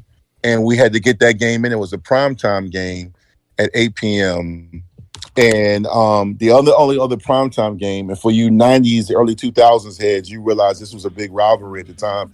Tennessee with Peyton Manning was playing, and I believe Peyton Manning was gone. It was T. Martin. And Florida, led by Steve Spurrier. They were the primetime other game. So Miami and Tech both ranked on, and Tennessee and Florida was on the other channel. And we beat Miami in overtime when they had, talent. Not Ray Lewis. He was already gone. That was a few years before. But they had Damian Lewis, Adrian James, Clinton Portis was a backup. Ed Reed was a starter. Santana Moss, Reggie Wayne. We got down 13-3. Luke was on the sideline. Girls twerking in the stands, sold out. They came out in the smoke. Miami's talking cash money trash. They had Dan Morgan. My gosh, so many household names, man, and speed all on the field. It was so humid, but it was a great win. I mean, we won in overtime. Corey Moore and Engelberger, Carl Bradley, Nate Williams, Chris Cyrus, Chad Beasley, David Pugh. The baby death row, because that following year, 99, they did what 95 did. They were also great. But that game was great. Beat Miami and then running to their sideline saying, that's 4 in a row. Y'all can't beat us. And their coach was like, get out of here, and they were hot, and that was the old Orange Bowl. There was a mystique there. And Tech, you could see us, it was legit because, you beat them in 95, you beat them in 96, you beat them in 97. In 97, they said they were rebuilding. And we beat them in 98, and that's 4 in a row. And you could see that Butch Davis was building something special with them, but Tech was not ready to give it up. And we were the premier program. That was really special, really, really special. Probably number one. So that would be the favorite game. I would throw in Alabama, my last game ever as a Hokie. We had heartache that year, but the heartache set up the great season that was 99. But 98, we lost to Temple, who had lost 35 conference games in a row. Temple, for all you old heads listening, was the worst program every year in college football. Yep. We were ranked 14th. We were like a 20-something point favorite. We were up 17-0. They came back and won in Lane Stadium on homecoming, 28-24. Yep. That same year, we lost to Syracuse in the Orange Bowl. We win the game. We go to the BCS Bowl and play Florida Gators in the Orange Bowl. We led that game 21-2. And we lost to McNabb on a last-second touchdown. That was that same year. And then we also lost to UVA, winning 29-7. And they came back and avenged their comeback loss to us from 95. Aaron Brooks, the pass to my longtime friend Ahmad Hawkins. So we're 8-3. We're ranked, but we should be undefeated. It's my senior year. And we're ranked, and we play in Alabama, and they are talking trash the entire week at all the bowl activities and festives. This is the SEC. They had a cornerback named Fernando Bryant, who was an All-American running back. And they had – who's that? Sean Alexander was the running back. I remember that, man. Yeah, Sean Alexander, and they also had the All-American offensive lineman, offensive tackle Chris Samuels. And I remember we were hanging out at a joint team function. He was telling Corey Moore and Engelberg he had never given up a sack, even in practice. And I was like, who is this dude? And I was just looking at him. We smoked Alabama, gave them their worst bowl loss ever in the inaugural Music City Bowl in the middle of a Northeastern in Nashville, Tennessee, in Dolly World. We got that dub on them, and they were sick to their stomach. And the entire night, and then even the next day, all you heard was "Roll Tech," because they say "Roll Tide," and Hokie Nation was. So that was great, and I get even emotional and teary-eyed telling you guys that right now because those losses still haunt me. As a senior, as a player, those 3 losses to UVA, Syracuse, and Temple, but.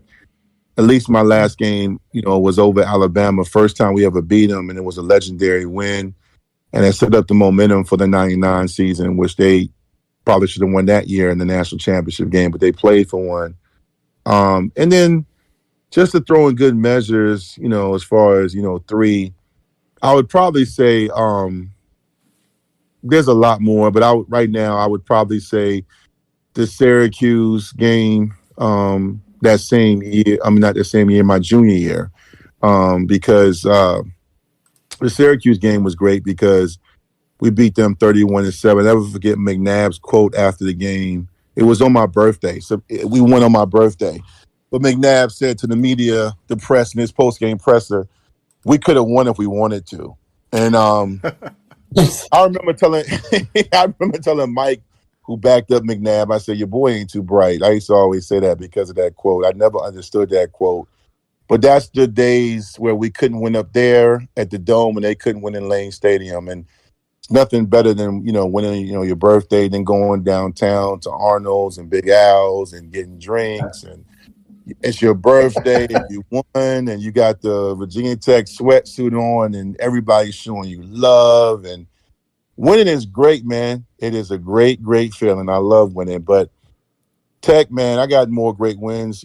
I would throw in other wins where I was, a backup or played the Sugar Bowl 95. But those other three I gave you right there, especially that Miami win, was great. The Clemson win in 98 was good, going down to Clemson and shutting them out 37-0. But I don't really love that game. It was so hot in South Carolina. It was a 12 o'clock kickoff. I felt like the sun was behind us on the bench. Oh, man. Those are the worst. It was not. If that game was played today, they probably would have moved it to 3 o'clock because now we have the code red and code orange heat advisories, and it's a different time. So no such thing as red and orange heat advisories back in the 1990s.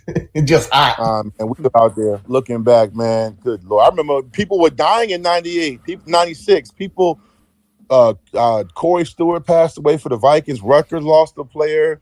People were passing out in the heat, and Beams was like, "You gotta fight through it." That was his response, and I was like, I just knew we were going to get practice canceled. But again, different time, different era. But yeah, you guys got me emotional now thinking about those great wins. Those were some great, great times, man. And that's the beauty of being on the team, a great team like that. Love to hear that. I want to ask this personal question. You might only have one that comes to mind. Was there a guy that, whether you practiced against him or you played a game against him, that when you saw his number across the ball, you just said to yourself, man, this is going to be a long day? A lot of that happened in practice. You got to remember, man. You got to remember something, man. I went against Jim Barron, Hank Coleman, Cornell Brown, J.C. Price, Corey Moore, John Engelberger, Carl Bradley, Myron Newsom. Listen, that right there. Yep. And then, but just to give some perspective, I went against West Virginia back in the late 90s when I played. They were built like us, and they had some studs. They had some great defensive linemen. Their names escape me now. Sometimes my memory does this, and I feel like, am I okay? But I don't have CTE or anything. But it's just you're getting old. But they had Gary Stills, and they had a guy named Thornton at West Virginia, and they were animals. Gary Stills and Thornton. Thornton was a defensive tackle. He actually does broadcasting for the Big East Network. I don't know if they even still do that now, but he was an animal. In West Virginia, they were so physical like us. It was like just a 4 quarters of battle. Then, of course, you want to throw in Chris Hovan at Boston College. He was tough. Mm-hmm. Like I said, man. Did you have Dwight Freeney? No, thank God. No. Thank God. My longtime brother, my teammate Anthony Lambeau had that distinct honor of giving up the 6 sacks that year. Mike won at the Orange Bowl. Dwight Freeney was an animal. I will say this: the toughest D line other than Virginia Tech. I mean, I say because I named a few players. The toughest D line I went against. That rivals Virginia Tech, but Tech still has the advantage. You heard who I named, yep. But was the 97 the 97 UNC team in the Gator Bowl, led by Mac Brown. They beat the beep out of. I mean, they shouldn't have been in that bowl game. We were banged up. We were 7-4, finished second in the Big East, 5-2 in conference play. But our best players were in the stands or done. Al Clark didn't finish the game. Nick Sorensen got MVP of the bowl game for us, and he was an emergency quarterback for us. Al Clark was hurt. Dave Myers was hurt. Sharon Stith didn't play. Ricky Hall didn't play. And Andre Davis didn't play. But they had Ebenezer Ekubon, Vonnie Holiday, Greg Ellis, and I remember I got called for holding that game, late in the game. And I remember just there's a picture of me. I'll post it. I already missed throwback, but I'll post it again. Back when I had hair, and the Roanoke Times caught me on the bench. We already lost the game 42-3, but it's still time. And I got my head face palm. I'm leaning over, just my lineman gloves on, rubbing my face. It's 3:45 in Jacksonville, Florida, p.m., and it's overcast. And I'm just thinking about, I can't wait to get back to Blacksburg or Roanoke or whatever. And then the quote underneath me, looking like I just competed in the Hunger Games, said, if we played them 60 times, we would lose all 60. So it looks like I said that mess, but it was just terrible. But they have my picture, but he says it. Oh, man. Carolina had Dre Blau on that team. Carolina couldn't beat Florida State that year. And they were, and I'm forgetting guys they had on that team. I mentioned Dre Blau, but they were, we were 7-4. They were 10-1. And their only loss was to Florida State. That's when Florida State had Coles and Bobby Bowden and Peter Warwick. And Florida State went to the BCS Bowl that year. And, the way the bowl alignment was back then, North Carolina went to the Gator Bowl. That's how it was. And we were overmatched. But I will say this, funny story. I'm giving you some scoop. Beamer in the locker room, I never forget, man, we just wanted to go home. We were done. We were defeated. Morale was just low because we had just gotten stomped on NBC in the Gator Bowl. And Beamer came in and grabbed a stool from somebody's locker. He said, I want everyone to hear me here and hear me now. I'm paraphrasing. But he said, everyone has been put on notice. Everybody's position, including coaches, everybody's on notice. If you don't come back ready to play and ready to compete, you won't be here. Oh. Yeah. This is 97 after. So in 98, we knew, man, in Gentry, the offseason was tough. And there was some guys, ironically, that transferred. See my point? You see a theme here? So, again, everyone's not built like that. There were some guys that transferred, not because they wanted more playing time. They weren't built for it. It is what it is. But, yeah, man, those defenses. But you know what's funny, though, man, is when you go against Corey Moore and Cornell Brown and J.C. Price and Waverly Jackson and Jim Barron and Lawrence Lewis and Hank Coleman and Carl Bradley and Nate Williams and Chad Beasley and David Pugh, when you get in the games on Saturday or Thursday night, you're not worried, man. I joked one time that people say, when did you know you were going to redshirt? You were a high-profile player out of Hampton High. I said when I had to line up in front of Cornell Brown. I called my dad and my mom later on that night. I said, yeah, I'm going to take this red shirt. We're going to red shirt it this year. I'm going to go ahead and I'm going to go and put this red shirt on. That's how good Cornell was. And I was only a year behind him. Yeah, Cornell, a lot of people say he flipped the in-state recruiting for Frank. Let me ask this, and I want to kind of phrase this the right way, because when we were coming up, Miami and UVA, the rivalry games, when those games were played, it was a big deal. It was. Mm-hmm. From when you got there in 94 to roughly probably 06, 07, those games were wars.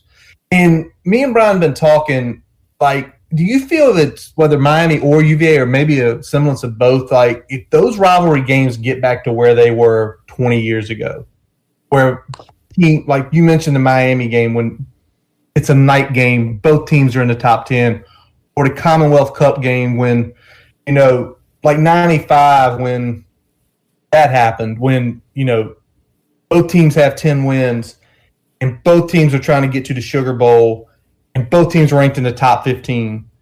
What do you think is more important that helps elevate Tech's program? Is it both, or do you have a preference? Well, let me just add this real quick. You forgot to mention West Virginia, because West Virginia was also relevant, and you can make an argument. You can make the argument that West Virginia Tech rivalry during the 90s and the early 2000s, before Tech jumped to the ACC in 04, were probably better games and more important than the Virginia Tech UVA rivalry. But during my era, to your point, the UVA Virginia Tech rivalry was epic. And the Miami rivalry with Tech for years was epic. It was bloodshed. It was, Braveheart near the end of the movie. It was real. It's my preference. I would like, this is gonna make some people mad. I like it when Tech and UVA are both good because I grew up in that, and it's good great for the Commonwealth. People look at me funny on Twitter when I celebrate UVA. Not that they are celebrating wins, but I'm like, hey, that's a good win. That's good for us. I mean, it's just better. Jonathan McLaughlin was like, hey, everybody, post your Commonwealth, drinking out the cup. And I said, I lost my last 2 years to UVA, and he couldn't even fathom that. And I said, hey, man, they were really good. Y'all beat some UVA teams that couldn't beat Centerville High School on the road, okay? So, calm down with joking me, because my UVA battles, we were going against, Dingle and Patrick Kearney and Wally Rayner and the Ferrier brothers and, some studs, Aaron Brooks. UVA was ranked 15th, we ranked 18th, or vice versa. It wasn't what you see now. So if you have both programs, Beamer said it best and George Wells co-signed it, there's enough talent in the state for both teams to get it and win, but both teams are not getting it, especially, to be fair, UVA. UVA is the one that's fallen short the last 16, 17 years, not Tech. And Grove, and I know Tech fans are going to smirk when I say this, I think Grove got too out-of-state happy during his day. He got Coach of the Year, and he just kept going up to New York, New Jersey, Pennsylvania, because he was a New York Jet coach. He didn't really look highly upon Virginia talent. And I think that came back to bite him because Tech was full of Commonwealth guys. Yep. So I think you got to get guys in state. I think Miami and Tech will always have that rivalry because of what we did during my era. And it's funny, too, because Miami has a lot of coaching carousel within their program, and nobody lives off mystique and manufacture hype and history lessons more than the Hurricanes of Miami. Between Michael Irvin and Warren Sapp, we get more history lessons about the U, but less productivity on the field. So it doesn't match up. It's more so, let me look at this 30 for 30 so I can get what you're talking about, because you guys are the king of underachieving. So the reality is that Miami is constantly going to be a rivalry with Tech because they're two Big East foes, and they gave you great. I mean, if you still have the ESPN Classic channel, to this day, I get, hey, you're on, or even ESPNU. They always show tons of Miami rivalry games from the 90s.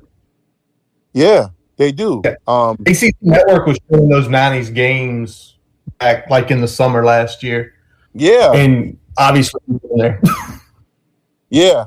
But the UVA one, you need UVA to get better or like to push Tech. But at the same time, it's a fine line. You don't want them to become better because then it can hurt you. So it's kind of like how UVA helped us get into the ACC. You kind of want both programs there. So I'm a Virginian. I love the Richmond area. I love Southwest Virginia. I love Northern Virginia. And I love, obviously, my home, 757. And I like, look, you guys we follow each other on Twitter. At the end of the day, look how great the UVA Virginia Tech basketball rivalry is right now, and how it's been the last 5 years with Buzz and Bennett, and now Young and Bennett, who love and respect each other. And look what they're doing for both programs. And it's great basketball. And damn right it looks good seeing UVA and Tech atop of the ACC. I like that. I want what Carolina and Duke have. I'm tired of it. Why can't we have that for the Coastal? Why you can't be afraid of competition? It's cool to brag about the streak and look at the little memes and Mike London crying with the Jordan face and it's funny. But are you really bragging? When you have a midfield altercation between 2, 5, and 6 teams, and Michael Brewer has to lead a comeback to Bucky Hodges. I was in the stadium. It was a great win. But then I left after the smoke clears and you're happy you beat your rival for the whatever 10th time. You're 6-6. Yep. And you're 5-7. So what are you really happy about? It's embarrassing. It's not something you should brag about because everyone outside of Virginia doesn't give a damn. And that's what people need to remind themselves of. You want to be part of something bigger than just the conference game. You know what I'm saying? I don't have Alabama, Clemson, or Alabama, Auburn fatigue. I have fatigue when it comes to being irrelevant.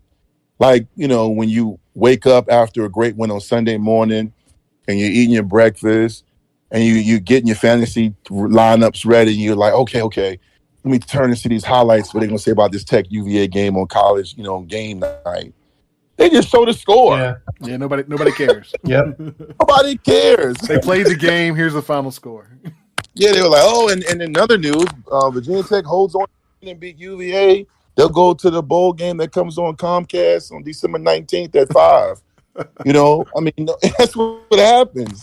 I'm not mocking my program. I just think sometimes we need a reality check of what we once have and what we need to get back to and beyond. And, to answer your question again, I just think if it's my choice, it's Virginia Tech, UVA, although say what you want, but when you consistently beat Miami like we've done it before, the brand of Miami is still relevant. When you beat Miami, it still turns heads. Yep. Like we did last year? Oh, yeah, when we, after that Duke debacle, and Hendon came on my Miami game and they beat him, Or that year when Ja'Cory Harris and Kurt Herbstreit declared the U is back and Tyrod and Jared Boykins beat him 31-7, in the rain game. Smackdown in the rain and lane. I remember that game fondly. But to your point, and Brian's got a question, but I'm going to make it to your point, though. The Miami game, we had just gotten curb stomped by Duke. That was still the 3:30 ABC game that year. We were 2-2, just lost by 40 to a bad Duke team. But that game was a national game. And I think you're right, and I'm with you. You want UVA Tech to be good. Brian, I think you agree, right? Yeah, I'm right there with you. I think when UVA is good, the programs push each other. I think that's what kind of came out when you were building the program at Virginia Tech in the 90s, and I feel like that is kind of what helped propel Virginia Tech to what it became and what it was throughout the 2000s. And I feel like UVA being down and then some of the other things that have changed on the national recruiting front, we're not where we were. And I feel like getting some of that back, getting some of that competing for the same, top 10 players in the state every year, getting that back would be good. You know what I sold Mike Vick on coming to Tech? I said, imagine if you go to Tech and Ronald Curry goes to UVA and the rivalry you guys had in high school continues. Oh. And he loved that notion. Of course, we all know Ronald went to UNC because of their basketball and football program. Yep. Later, Mac Brown and Dean Smith left. But you know what, also to your point, UVA ultimately, indirectly, because of their inconsistency with Grove in London and the streak and them started losing to Duke, when Duke was still inferior before, they really got, pretty good program. It resulted in Virginia Tech becoming complacent because your in-state rivalry is almost a guaranteed win. And you're still losing recruits, but you're losing to Ohio State. But you're getting you're still getting David Wilson, Logan Thomas, and Tyrod Taylor. So you're okay. And then, it didn't really push you. It didn't, because again, Beamer had to get guys like myself and Ken Oxendon and Tony Morris and all those guys that come in because UVA had George Welsh. And it wasn't like UVA was winning 11 games. They only had one 10-win season in the history of their program. But at the end of the day, they were winning in the ACC, and they held it over Virginia Tech's head because the Big East was always looked upon as a very good conference, but it wasn't an ACC with their tradition and their pageantry. So they had to leg up. So Virginia Tech had to work twice as hard to become relevant and be respected. So I stand by what I say. It goes hand in hand, man. You gotta push each other. It's we need you to be great. Like, Skywalker and Vader. You gotta have that enemy. You got to have the Yankees and Red Sox. You got to have a foil that matters. Yeah, you got to. You got to have that, yeah, So we're going to close out with one last question. This one kind of be a fun one. So everybody was hype on the Twitter timeline. I'm sure you saw it. The NCAA football game coming back probably in the next couple years. What is something that what hasn't been in that game, if you played it recently, that they need to put back in that game? They need to put in the game now, whether it's like changes to recruiting or the transfer portal or whatever it may be. I think they have like what 2K has, that My Career. I don't know if they have it, but like, if you play 2K, you go to practice, you sign a contract, you got a girl, you got shoes. It gives it some personality. You can always create a player, but like the recruitment and different things like that. Or if I couldn't have that, I would actually, and this gets kind of funky because it gets into amateurism, but like I would have like legendary high school programs like my high school in there, maybe Oscar Smith, or like high schools, where you had high school teams that you could have in it, where you play and then you recruit off that, or the legendary teams, the classics. I know one thing, I used to love that game. Gosh, I probably almost failed out one semester messing around with that game, but I love that game because I remember when I got older and I was in my 20s, I was living up here in Northern Virginia, man, and they had the classic teams, the 98 Tech team or 99 team, and I like that as well. So I hope they keep that, but I know I didn't really give you a concrete answer because I'm actually thinking as I answer it, because I'm sure after we wrap up, I'm probably going to tweet something. Oh, they should add this, but it's great that it's back. That game, man, I've seen guys almost fight over that game, man. We used to, I love that game more than I love Madden. And I used to love Madden did too. Yeah, I played, especially like when I was younger. Obviously, it hadn't been around the last 7 or 8 years, but like I always played a whole lot more NCAA than I played Madden. I played Madden if I wanted to play like with a friend, but if I was just picking it up for myself, I always picked up NCAA. We used to live in Collegiate Suites, man, and Shane Beamer gets pissed when I tell that story, but I used to bust his ass, and I used to go upstairs. He lived above me. Him, Chris Cyrus, Ken Handy, and Tim Snecker, and I lived on the bottom apartment, same complex, bottom first floor. And I love Shane. He's my brother, and I'm so happy for him. I really am. Derek Smith was my roommate. Damon Watlington, who was a basketball player, was also one of my roommates because we had the 4-bedroom. And I used to go upstairs, and me and Shane used to have some battles. And Shane is very competitive like me. And one time he threw the controller, and he was like, "Get out."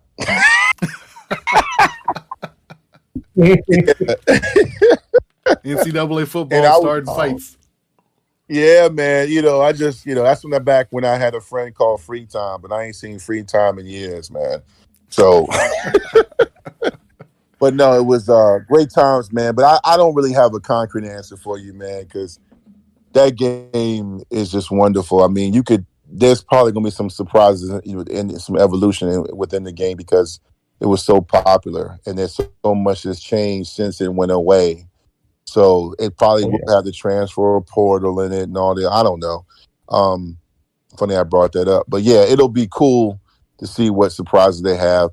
I do like the classic teams. If anything, if I could pick one, maybe just to kind of full circle, I would probably reintroduce those classic teams because that's the nostalgia about college football. Everything gets better as the years go by. So, like, we remember the USC teams with Reggie Bush, their folklore and abilities become better, or the 99 Tech team, now all of a sudden Michael Vick, he threw a touchdown pass with his arm tied behind his back in the end zone. It just the rumors and the exaggeration gets bigger and they become more iconic. And I think that's why that game was so popular and you had the fans and the music.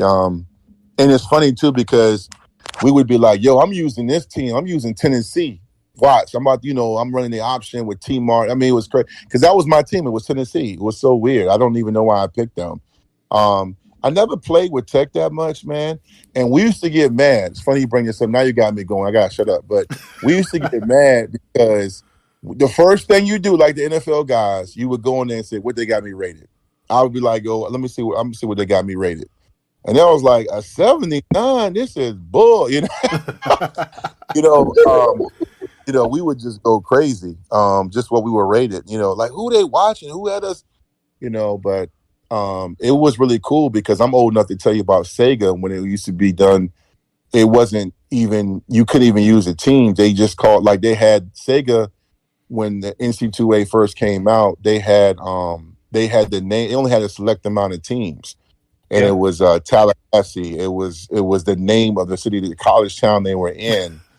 And Virginia Tech wasn't on it. This was the early 90s. We were like, okay, we got to win. And then they came out and they added more and more teams. And I remember seeing that Virginia Tech on that screen. It was so cool being part of that, but it's really cool, man, the nostalgic. But I had a lot of fun tonight, man. I appreciate you guys for having me on. This has been great. Dwight, this has been an absolute pleasure, man. And we hope to have you back in the near future to talk more, because I feel like between just what we've talked about here tonight, we have barely scratched the surface of content to talk with you about. Again, we thank you for taking your time this evening, because we're going on 2 hours. It doesn't feel like 2 hours at all. I feel like we could go another 2 without blinking. So we thank you for coming with us tonight, man. Yeah, man, thank you. And shout out to your listeners and your supporters of your podcast.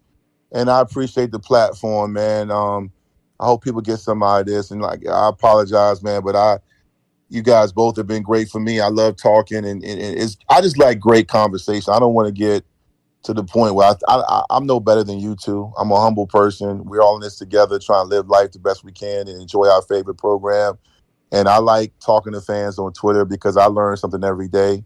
And it's good to reminisce and reflect on my career, but also hopefully one day when I get back on, sooner than later, we can talk about a big win over West Virginia or a comeback win over whoever. But I'm looking forward to getting back on your show one day. I'll support it any way I can. And again, thank you both. Really appreciate you, Dwight. Thanks so much for joining us. It's been fun, and I can't wait to have you back. Yes, sir. And that's going to wrap up this episode of the Boundary Corner podcast. I'm Curtis Wilson. I'm Brian Siegler. Follow us on Twitter, Facebook, and subscribe to the podcast on your favorite source, including Spotify, Amazon, and Apple Podcasts. As always, we let our buddy Jason Long play us out. Catch him on Spotify and Apple Music. We thank you for listening, and as always, let's go Hokies!